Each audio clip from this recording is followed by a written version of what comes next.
welcome to this podcast of MentorMyBoard, and today we have an eminent guest, and this is my personal liking that I would really love to talk to her. We have Amisha Vora with us, and she has got more than 30 years of experience in the finance field, a fellow chartered accountant, and she has been the chairman and the managing director of Prabhudas Lilladher.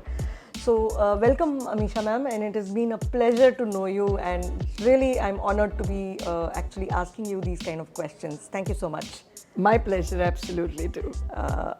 Okay, to begin with, my little inquisitiveness with you about being a chartered accountant and then coming into this in the field of finance and having such kind of glorious experience. What do you think is lacking today in people's mind about the capital markets? What's lacking? I think one of the key things which as India is expanding its investors base, and as we know post-COVID, we have more than tripled our investor base. Correct. Youngsters, women, we were up till now not very participative, now are participating. Tier 2, apart from tier 1 are participating. But what is the core that each of them need to know is that while equity markets provides liquidity, which means that it's very liquid, that's why prices are there available all the time. But they need to make liquidity their friend, not foe, which means that if you have invested, you don't need to keep your sight only on the price. You need to understand that you have bought a business. So focus on business intricacies also.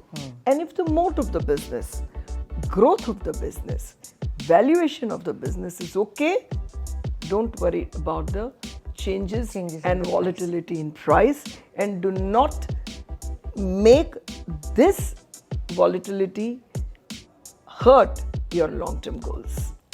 So fantastic. That's the core which you just brought about, because I think most of the people and investors we get lost into day-to-day noise. Yes, that is where it's impacting, and that's where you're saying that please don't look into it. So that's precisely a very great insights which you're sharing right now, ma'am.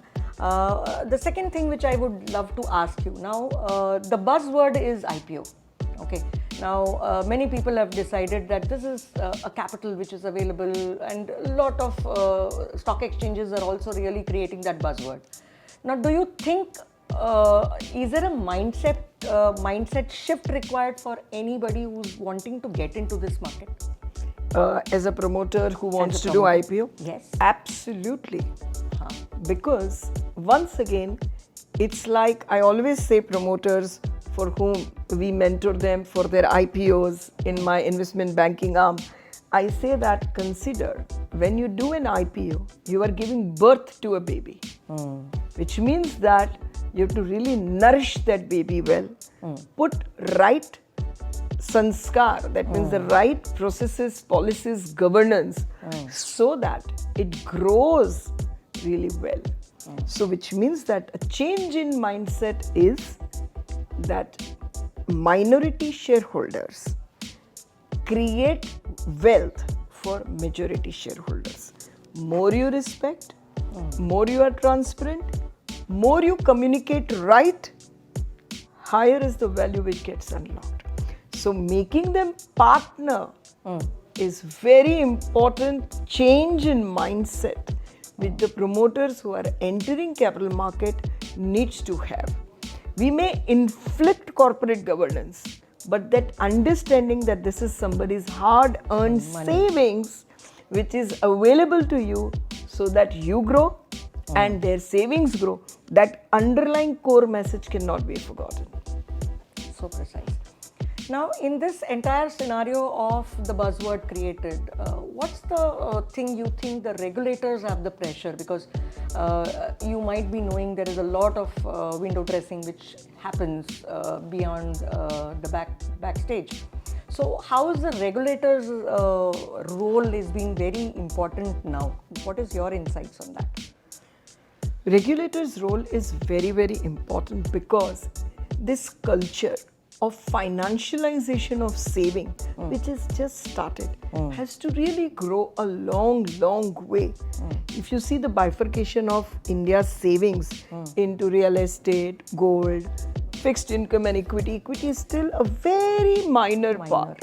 So if it is regulated well and these kind of non-transparent, non-integrity related issues are tackled properly, then only the confidence of investors at large will continue to be in the system where they pour that capital for the growth of the nation. So this is a very, very large virtuous cycle that we all have to be in. And if for any short-term approach, grid, any promoter, corporate is doing anything not correct, it has to be corrected immediately, because otherwise it will hurt the long-term interest of our nation in capital formation. Yes, absolutely, absolutely. It will also act as a negative for people entering into that field as well. Yes, that's so rightly said, ma'am. Now, in this scenario of all these three things happening around us, how MentorMyBoard kind of platforms are helping? I know that you've been one of the first founder advisor for this forum. So what is that you saw in this kind of a forum, and what do you think they've been able to achieve and what more they can do? See, any corporate which has desire to take outside capital, which is by equity or debt, needs to have certain governance standards which makes it sustainable. Governance, if you ask me, is not for any third person or for the regulator. Governance is for your own good, so that you become sustainable as an organization and have longevity. And I also say one very important thing, that this is the decade of India's entrepreneurs. Particularly because people who have worked in their businesses for last 10 years, 20 years, 30 years, they never had access to this kind of capital for growth, be it from banks, be it from equity capital market, which is the toughest to get. Right? As India is having financialization drive now, and more capital is coming into equity capital market, people like MentorMyBoard, particularly MentorMyBoard, is teaching corporates, teaching directors how to add value to the corporate, teaching those SME, MSME corporates how to become governance oriented. By doing these two, the ecosystem of capital formation, getting the right capital, is being cemented well. Absolutely, absolutely. So this kind of a thing will actually create a lot of more impact on the entrepreneurs who really would love to take this capital and also sustain it, like not just go by the bubble and just get something and then fall down. So that's so market always catalyst kind of a role is what market always pardons the business up and down cycles, but market never pardons your intentional misbehavior or capital misallocation.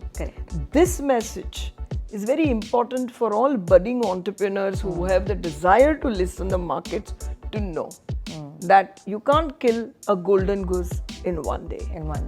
Yeah, you really can't do that. Now, we've come to the final thing where we look at the India perspective. Now, as you very rightly said, that it is the decade of Indian entrepreneurs.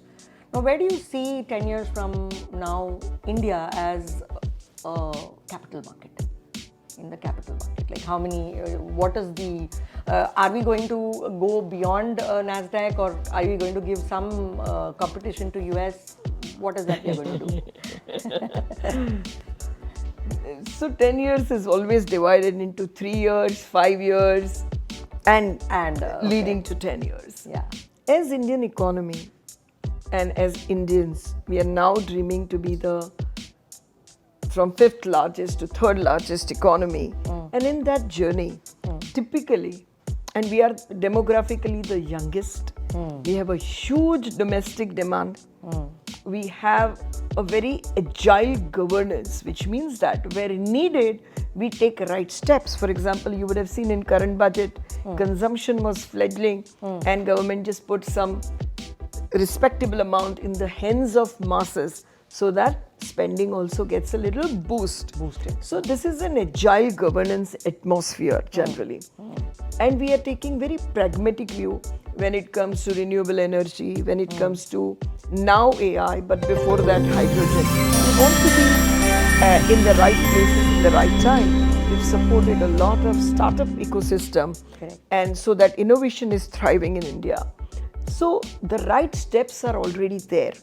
All ingredients are there. And when that chugs along, and we can probably come out of this 5 and 6% GDP growth or 5.5 to 6.5% GDP growth bracket, and over this decade, anytime we reach up to 7.5 and 8%, typical thumb rule is that market cap to GDP hovers around 140, 150%. Okay. So that's the kind of journey which is possible for us. And a lot of ingredients work into it, and this is not going to be a straight line. Yeah. This is going to be a roller coaster. roller coaster, right? Because there are a lot of global forces also at play. As we know right now, it's the rupee which is at a receiving end, Yes. and so on and so forth. But I know that for sure that our demographic dividends will come to play, being the youngest nation in the world. So our decade will continue to see that markets will continue to give on a sustainable basis, in a long term, highest return as compared to fixed income. Yes, that is true. That is true. It was really my pleasure to speak to you, and it was so convenient that you explained it in such simple language. So that's where the expertise comes. And thank you so much, Amisha. It was really wonderful talking to you. My pleasure, absolutely. Thank you. Thank you.